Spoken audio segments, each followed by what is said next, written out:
subject, but school buses, how are you getting on with that? Yes, well, it's that time of year again, isn't it? You know, children are all back to school and the buses are winging their ways around the countryside.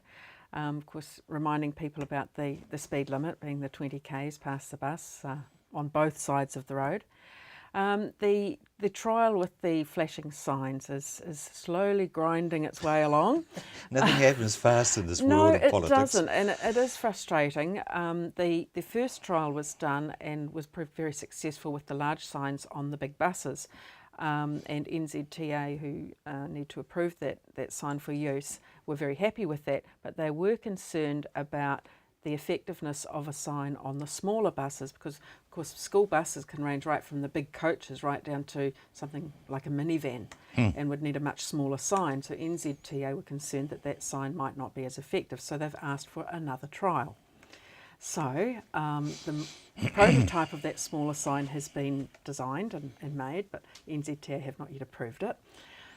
So it's very frustrating, but it's hoped that that trial will be underway by the middle of this year. And of course, Rural Women will be heavily involved in that. And to make sure that the results are as comparable as possible, they're going to do it again in Mid-Canterbury, where the first trial was run. So we'll be quite involved in getting that underway. And hopefully then once they can see that the sign is effective, it still has good visibility and it works in slowing traffic down, hopefully then we'll be able to have those signs approved for use on the buses.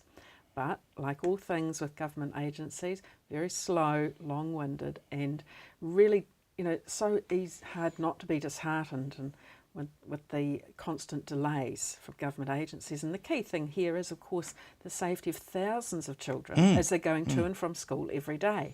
And you're talking about little kiddies. Little 5-year-olds getting on those buses, and in some communities, those buses are also used for taking preschoolers.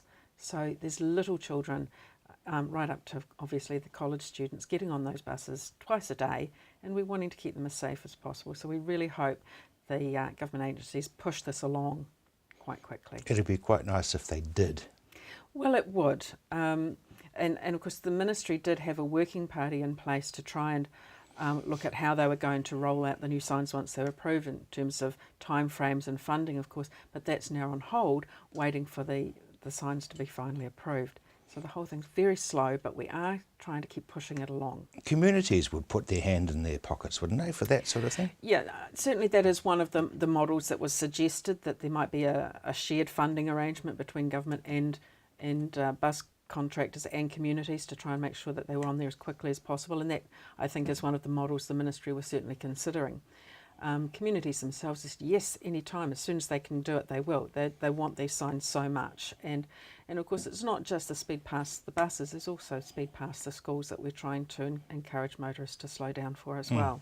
Urban as well as rural. Oh, urban as well. You know, many district councils have been very good at lowering the speed limits past schools and towns.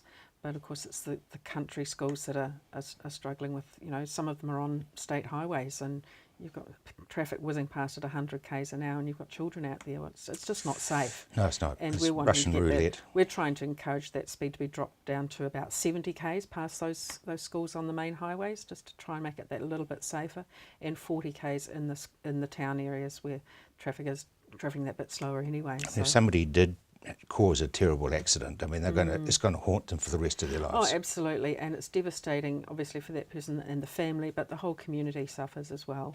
And we really want to try and avoid that and get people to slow down. More drownings in the last weekend, and now there's a call for education about rips and rivers, as well as learning to swim. Absolutely, and that's really important, because as we talked about last time, there's fewer school pools and people are swimming in more public areas like at the beaches and rivers and lakes and so on. And I think over time that people have lost the ability to recognise those dangerous spaces like the rips. They're not taking good care of what's under the water when they're diving in. You know, it's all very well to dive off a bridge, but you need to know what's down there underneath, you know, whether there's obstacles and, you know, rocks, logs, all sorts of things at the bottom of lakes and rivers. And you need to be very, very careful and always make sure that you have other people with you so that you're not swimming alone and that there's help readily available if you need it. But you're bulletproof when you're under 30. Oh, of course, all children are, and you know it's very scary. And of course, at this time of year in the rural sector, we're seeing people out there in irrigation races and ponds, and that's really unsafe. Mainly because the ponds, they don't have a natural foreshore. It's a very steep, slippery side. Yeah, it's very hard to get out of, and once the pumps are working and that water's draining out of there, it's at a rate that people just can't swim again. So it's a dangerous place to be swimming, and I know it's very enticing, but I'd really advise against it because it's not safe. And we've got to get that message across to them. We do. We need to keep our people safe. Kerry, thank you very much indeed for coming in, as always.